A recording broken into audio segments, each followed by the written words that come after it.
I hope it's recording. I think it's recording. Anyways, hi. Let me check. Is it recording? It is recording.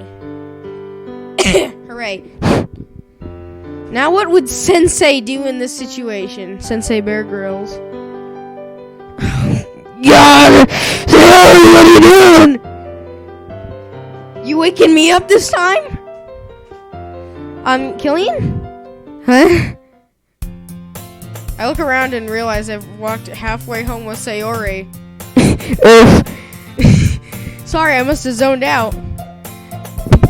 Oh my god! I swear to god! You weren't thinking about Bear Grylls again, were you? No. That's insane! I would never! You're so predictable! Is that so? If I remember correctly, you've been the predictable one today. That doesn't count. Well, how about we both do something less predictable then? I hope that doesn't sound suggestive. Oh god. Less predictable? Like what? How about we go to the park like old times, you know? Yeah! Saying Sayori like this makes me feel warm and fuzzy, but also a little guilty. Does spending time with me really make her this happy?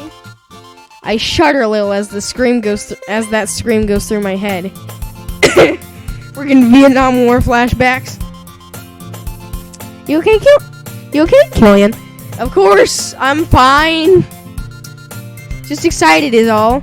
I'm glad that answer satisfied her. There's no way I could have explained what I was actually feeling. On the way to the park, we both stopped by our houses to change out of our uniforms. We met back up in front of Sayori's house and continued to walk to the park. We made small talk the entire way there. It's amazing how quickly you can reconnect with someone you haven't talked to much in a while. Though I do suppose I have about a week's worth of practice on her. Oh, hey, look, nice music. Freaking circular trash can things, whatever those are. I don't know. They're weird. After walking and talking for a few minutes, we finally reached the park. I know I've been here before, but it feels like I'm seeing it for the first time. Why? So pretty here! She's not wrong. The trees, the weather, everything. I'm really glad we came here. Huh? Did you say something, Killian? Oh, I was just saying about how everything is so pretty.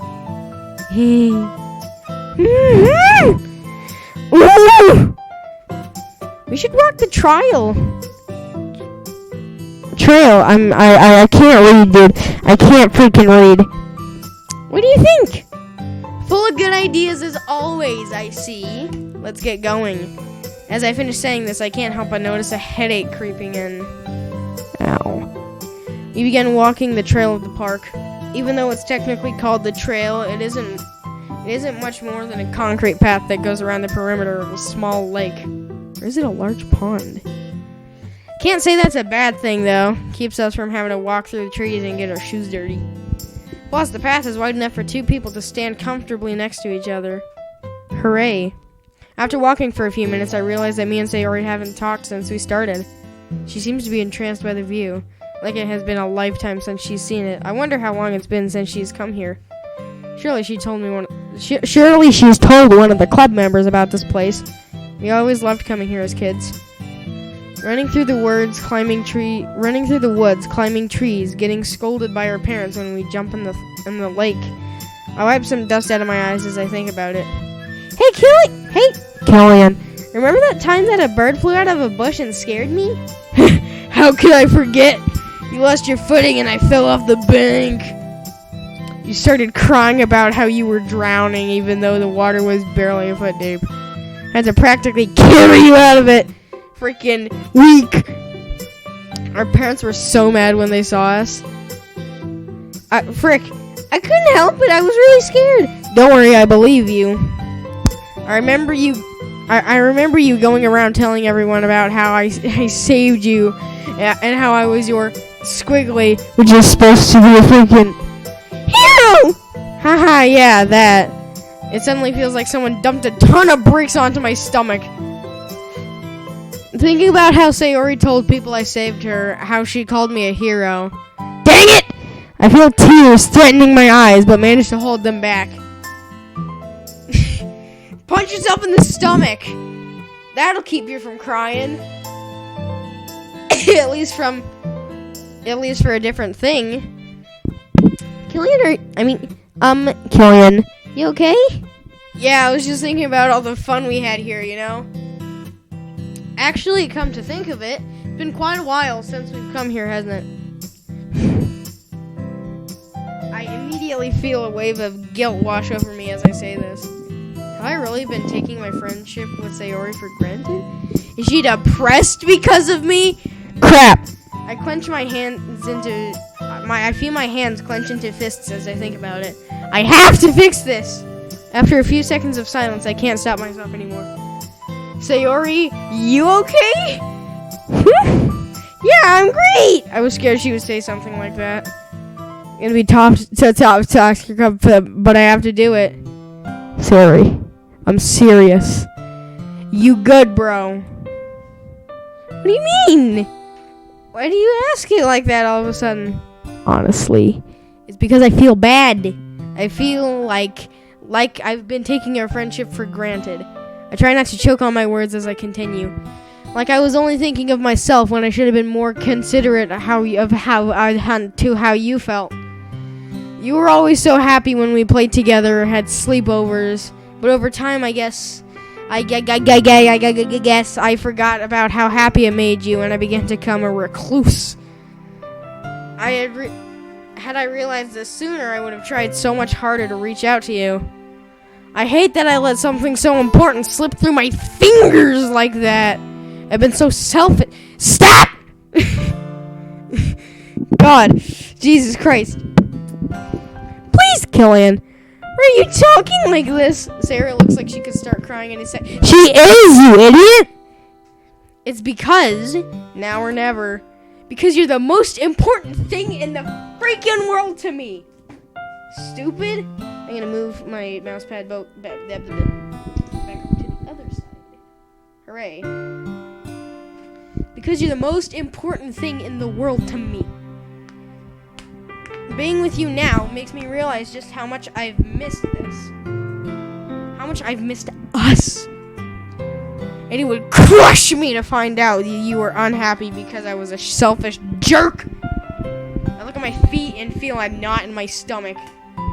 I didn't mean to make her cry, but she has to know how I feel before it's too late. The headache isn't helping my situation. It's beginning to make it hard to focus. God, am I going to pass out? I swear to God if I do. I guess what I'm trying to say is, I'm sorry, Sayori, for everything. She wipes her eyes with her sleeve and doesn't look in my direction for a while. What sleeves does she have? Oh, they're just rolled up. I managed to hold back my tears, but just barely. My entire body feels stiff and I can feel my heart beating in my ears. Killian. You don't have to apologize. You didn't do anything wrong. I need water. I'm dying on water. I was sad when we stopped spending time together, but to hear you care so much makes me really happy. I can tell that it was hard for her to say, but it sounded genuine, and she's crying now. Well, I mean, she's been crying like the whole time. I'm glad, Sayori, and I vowed to never take you for granted ever again. If I do, I grant you full authority to beat me up for it. I smile at her. Words. What are they? I smile at her to help ease the somber vibe. Oh, God. Music cut out. That scared me. I appreciate the authority, but I didn't need it. I thought it just switched to creepy music. This is a long one already. Beating you up wouldn't be that hard. I feel relieved to see her cheering up like this. I would say it put my mind at rest, but this headache is only getting worse. I honestly thought it would be harder to cheer her up after the way she acted Sunday morning. But maybe it hasn't gotten that bad yet. Ugh. And it won't if I can help it. Ouch. I don't look that weak, do I? Well, when's the last time you lifted a weight? Huh? When was the last time I saw a weight? I noticed that my face is beginning to heat up as I watch her giggle. God, I really do care about her. She's cool, bro. Don't let her kill herself, bro. Don't, please, God. We continue walking the path of the park, joking and laughing with each other until finally. And so when I said, "Hey, that's pretty good," it makes sense that she would. I stop in my tracks and clutch my head as I feel a sharp pain in my temples. Oh God, is that time wizard thing catching up to me? Am I finally going out? Am I finally dying? Are these my final moments as a time wizard? Killian, you all right? I'm fine. As I say this, I see a red. Uh-oh! Ah! Oh, nose. I thought that was like from my face, dude. I thought that was from my head.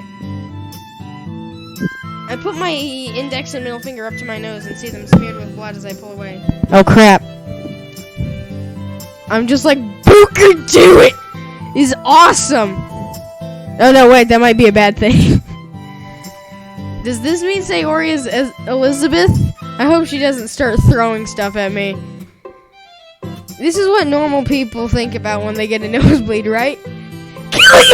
Killian! Huh? Oh, sorry, Sayori, I'm fine. I was just zoning out. How do you zone out while your nose is bleeding? I guess like this. Killian, this is serious! You should go to the... Bruh. Isn't that a bit of the overreaction? Some Tylenol and a few tissues should work just fine, you know? She looks concerned, and I can't help but worry myself. A nosebleed or a headache are fine on their own, but when they happen at the same time like this... Well, here, I don't have any medicine, though. Sayori pulls out some tissue paper from one of her pockets and hands it to me. I suddenly hope that she has allergies. Thank you, nurse. This should be fine for now. I dab away the blood from my nose and throw the tissue in a nearby trash can. The trash can has Germ-X dispenser next to it that I then use to clean off my hands. What about your head? I'm still worried, you know? You shouldn't worry so much, Sayori. It'll give you wrinkles. I poke Sayori on the forehead with my middle and index fingers, the ones I didn't bleed on. Suddenly, I feel emotional as I remember Itachi. Maybe next time, Sasuke. I don't know if that's even how you pronounce that. I don't know anime, possibly. All right, I'm confuzzled, bro.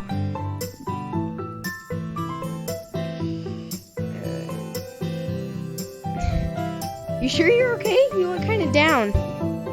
Oh God, he deserved better. He sacrificed so much. What?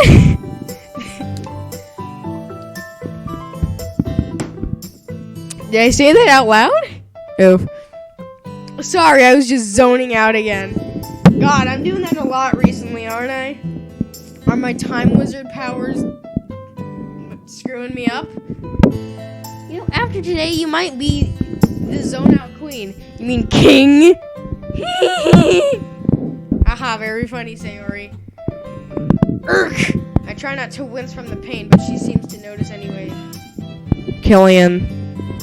Here, we're almost back. We're almost back at the entrance. I'll take some medicine and rest when I get home. Do you promise? I swear it. You better freaking. Hey, I already told you that I hate to see you unhappy. So if me feeling well prevents that, then I'll be back at 100% in no time. Guaranteed! I struggle to sound reassuring. The pain is actually pretty bad at this point. I better not just pass out on the trail. She's gonna have to roll me down the path all the way back to the nearest hospital. That pity laugh concerns me. I hope this doesn't cause her to worry more. Oh god. After walking a few more minutes, we finally reached the entrance to the park. Even though I've had fun spending time with her, I'm glad that I'll be home soon. I feel like someone beat me in the head with a bat. The walk home is mostly in silence. Doesn't bother me though, as the more I talk, the worse I feel. By the time we make it close to Sayori's house, I can barely see straight. I have to power through. I have to use my time wizard powers to get through. Fast forward time. I can't let her get more worried. Oh my god. I can't tell if this is the effects of the sun or me about to pass out. I'm glad that we went to the park. I had a lot of fun spending time with you, Killian. Same here. Truth is, this is probably the most fun I've had in quite a while. I try to smile through the pain, but I'm not sure if it's successful or not. I'm serious about making up for lost time. I want every day to be this fun together with you.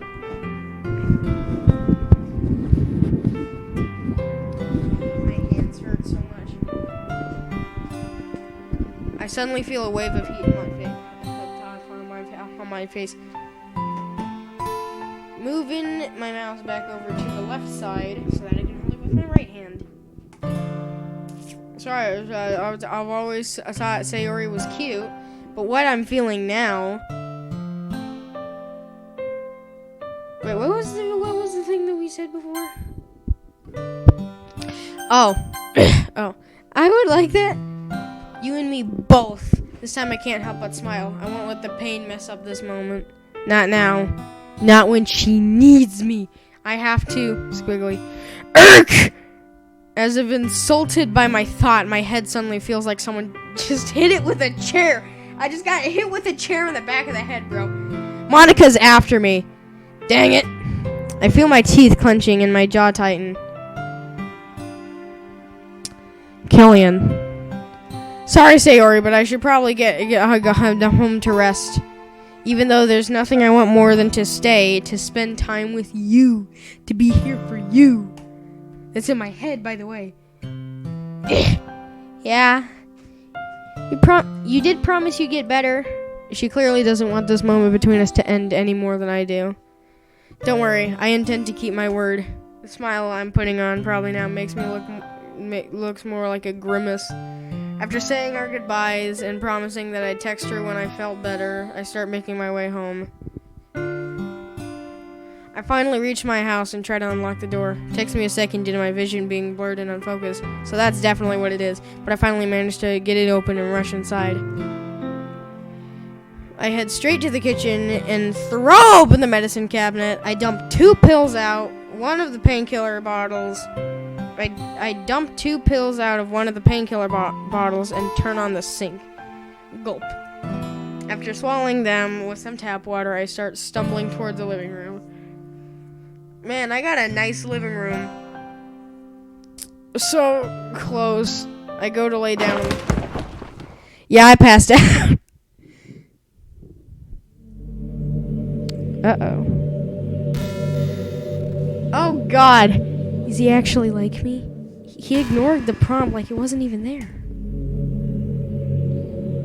What? What? We're in Monica's room? There's no way he should have been able to say yes to my question. I made sure the only options were no. And then there's the fact I couldn't see the other side this time. When I tried to see through, I just saw him and no one else. Concern begins to sprout up as I think about not being able to see the outside world. What's happening? Why now? I failed to come up with any good explanations. He doesn't appear to know what we are, yet he still seems troubled by his hanging comment like he knows about Sayori. Plus his personality is totally different. He's more confident this time and his interest in the girl seems to have increased. If he doesn't know about this being a game, how would he have changed? Perhaps his memory only goes to that point in time. Like he was reset before he learned about me. But how? That reset normally breaks the code and corrupts everything. What will happen to me? Will what happens to me be the same, or does him being different affect me as well? My concern turns to fear as I think about what I become later. I felt disgusted when he first went off the script. But if he really is like me, perhaps we could... I feel my heart start to beat faster as I think about it. Ugh. The pain in my temples spikes for a second, causing me to freeze up. I'm Monica, by the way. I want this headache to go away. I lay my arms and head on my desk. I wonder who he'll write his poem for.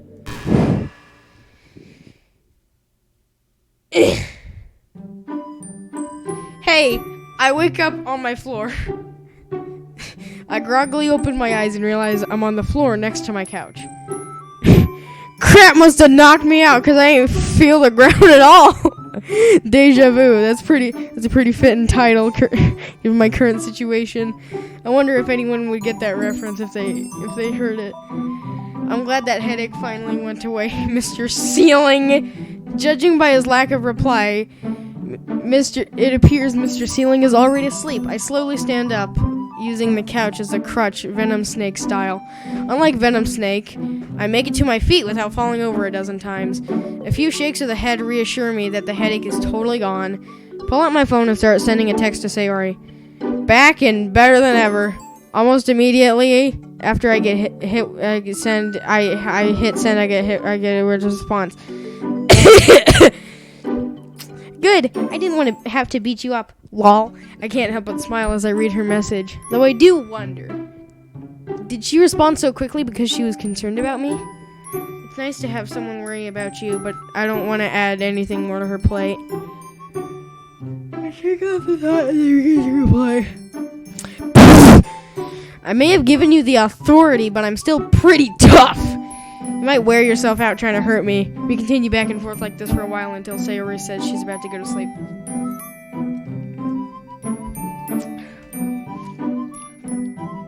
Oh, I should probably remind her about the poem.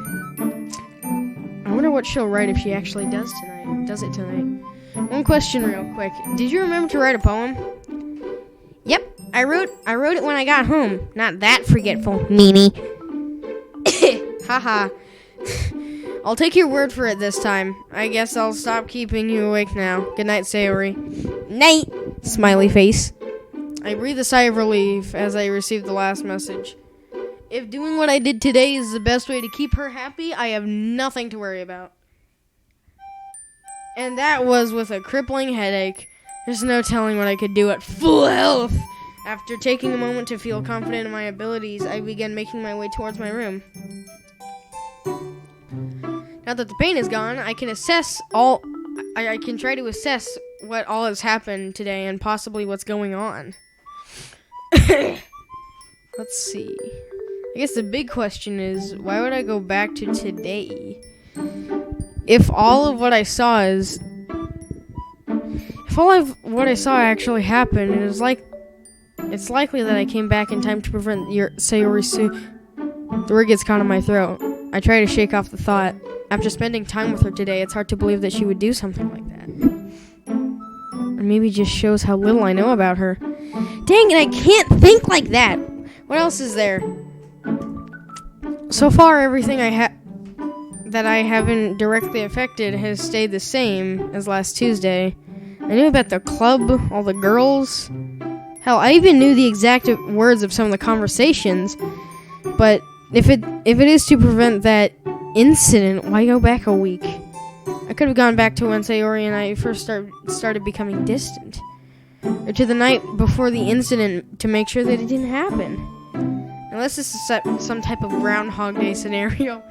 Oh god, I feel like it probably is. But if that's the case, will saving her stop it from happening again? I suddenly wish I had seen the end of that movie. If Sayori is the goal, then that still leaves one question. Why? Is there someone out there looking out for her? And if so, why use me? For all I know, I'm the reason. A chill shoots down my spine at the thought. I can't think like that. There has to be more to this. What about the others? Natsuki seems to have problems at home, and there's no telling with Yuri. I suppose I could try to find out if there's anything wrong with her, but what do I do about Natsuki? She locks up anytime her dad comes up, and I've never heard her mention her mom. How does someone like me settle a family dispute? I'm no therapist, and I'm sure as hell not a fighter, unless Natsuki gets her height from her father. I never noticed Monica having any problems, but I was pretty dense last time. Even if I had the eyes of a hawk, I don't think I would have had time to see if there was anything wrong with her. Most of the time we talked, it was in a group. Hell, I think hers changed at the end of the club meeting. Today was the most one-on-one time I've had with her. So what's on the agenda? I need to find out if anything's wrong with Yuri. Something that isn't timidness or a lack of confidence. Lord knows I couldn't fix that. I need to learn how to resolve Natsuki's conflict with her father, which could actually be harder than turning Yuri into a social butterfly. How bad could it be anyways? If I'm lucky, it'll just be some teenage girl rebellion or something. But then I'd have to change Natsuki's entire personality. Ugh. Just a high school student, not a miracle worker. Well, except for the time travel thing, possibly. I'm not even sure if I'm the one who did that. Yeah. Kind of the only thing I had going for me. And as a cherry on top, I also have to snoop into Monica's life to see if she has any life-threatening problems. Click. Oh, crap! Life-threatening. What if all the girls have something like that? Something that could make them end up like... It's ridiculous! What are the chances of all four would be in that position? Low. I hope it's really, really low. If mental illness is a birds of a feather type thing, I don't think my heart could handle it. Huh? Oh. I'm getting messenger notifications. Hold on, what did that last one say? Spending time with just Sayori seemed to help. Maybe if I...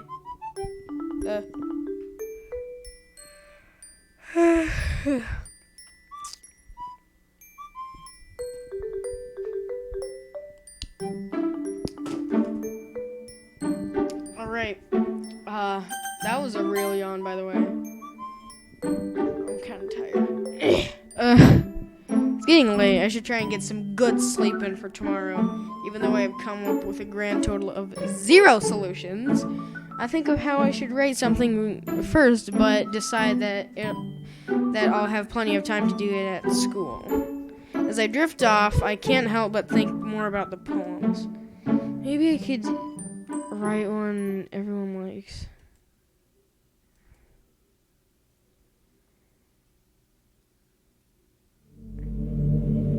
Hello? I'm guessing you're reading this, right? Listen, I want to explain some things real quick. Hello? Yo! Whose voice is that? Killian. Whoa! God, is that you? It's me, Martha. Here, have a dream or something. Good. Sorry about that. I didn't expect him to be able to hear me. Try and quickly sum things up. I'm the reason Killian can remember all the events of Act 1. It may sound confusing, but I'm saved. It may sound confusing, but I'm saved data that didn't get deleted when the game reset. That's not all, though. Before the reset, I got a look at some of the game files, which is how I came to know that this is all just a nightmarish visual novel. Seeing it did give me an idea of how some of this works, but I didn't get to look at it much. Judging by how this part is labeled Act 1, I'm guessing the game progresses beyond Sayori. You may have noticed Killian doesn't know he's in a game, and honestly, I'm not sure if I should tell him or not. It's kind of a lot to digest, to say the least. Unless it becomes necessary, I'd rather save Sayori I'd rather let him save Sayori on his own. And, what did that say? I skipped through it too fast. Unless it becomes necessary, I'd rather him save Sayori on his own and pray that's the end of it. Oh, and I'm sorry I ignored your input on the prompt earlier. Just wanted to see how Monica would respond. Seems like she might be in a similar situation as I am. And I don't think you're not important. You really are. If it wasn't for you, time wouldn't pass at all. 'Cause I'm a time wizard! Unless you used auto and left. But what kind of monster would do that? Hopefully not you. And before I forget, that pain we felt today was totally new. I never experienced anything like that in my Act 1. But it might just be a reaction from the information I channeled to him. Oh, I suppose I should tell you about that too. Basically, Detroit Smash! I hit my alarm clock with so much force that it explodes and shatters the nightstand under it into splinters. Well, that's where I'm gonna end it. So, yeah, thanks, I guess, but I'm just gonna continue, I guess. Bye.